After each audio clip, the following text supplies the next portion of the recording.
एक व्यस्त शहर के बीचों बीच युवा आमिर रमजान के आगमन का बेसब्री से इंतजार कर रहा था। इस साल उसने पूरे महीने का रोजा रखने का पहला प्रयास करने का निश्चय किया था और वह पूरी तरह से सफल होना चाहता था।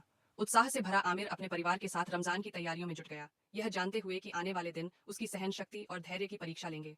पहले दिन वह तड़के उठकर सुहूर के लिए अपने परिवार के साथ बैठा। उसकी माँ ने रोजा रखने की ताकत और मार्गदर्शन के लिए एक दुआ पढ़ी, जिसे आमिर बड़े ध्यान से सुन रहा था। जैसे ही सूरज की सुनहरी किरणें क्षितिज पर फैली, उसने उम्मीद और संकल्प के साथ अपना पहला रोजा शुरू किया। दिन लंबा खिंचता गया। दोपहर की चिलचिलाती धूप में उसकी ऊर्जा धीरे धीरे कम होने लगी, लेकिन उसने खुद को याद दिलाया कि रोजा केवल भूख और प्यास सहने का नाम नहीं, बल्कि आत्म अनुशासन, सहानुभूति और आध्यात्मिक जुड़ाव को मजबूत करने की यात्रा है। दृढ़ निश्चय के साथ आमिर ने खुद को अच्छे कार्यों में व्यस्त रखा। उसने कुरान के पन्नों को फिर से खोला और उनमें शांति और ज्ञान पाया। उसके पिता ने उसे समझाया कि रोजा हमें धैर्य और सहन शक्ति सिखाता है। उन्होंने हजरत मूसा अलैहिस्सलाम और अन्य नबियों द्वारा झेली गई कठिनाइयों और उनके अटूट ईमान के बारे में बताया। आमिर ने इन शिक्षाओं पर गहराई से विचार किया और अपने जीवन में भी ऐसा ही धैर्य रखने की इच्छा जताई। जैसे जैसे समय बीतता गया, आमिर ने अपनी माँ के साथ इफ्तार की तैयारी में हाथ बंटाया।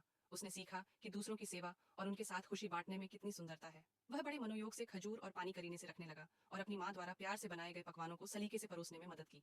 रसोई से उठती स्वादिष्ट महक पूरे घर में फैल रही थी और परिवार के साथ मिलकर इफ्तार करने का उत्साह और बढ़ता जा रहा था। फिर वह बहुप्रतीक्षित क्षण आ ही गया।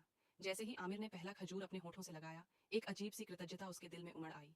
उसने पूरे दिन संयम रखा, धैर्य से काम लिया और आत्मचिंतन के जरिए खुद को मजबूत बनाया। शाम परिवार के हंसी मजाक, सुकून भरी नमाजों और प्रेमपूर्ण बातचीत के साथ गुजरने लगी। एक असीम शांति ने पूरे माहौल को घेर लिया। रमजान की इस यात्रा ने आमिर को सिर्फ रोजा रखने का तरीका ही नहीं सिखाया, बल्कि धैर्य और दृढ़ता की असली खूबसूरती का एहसास भी कराया। उसे समझ आया कि हर क्षण की सहनशीलता हमें आत्मसंयम, दया और ईमानदारी के गुणों को अपनाने के करीब ले जाती है। इस कहानी से हमें यह सीख मिलती है कि धैर्य और दृढ़ता से न केवल हम अपनी कठिनाइयों को पार कर सकते हैं, बल्कि अपने भीतर छुपी ताकत और आध्यात्मिक गहराइयों को भी खोज सकते हैं।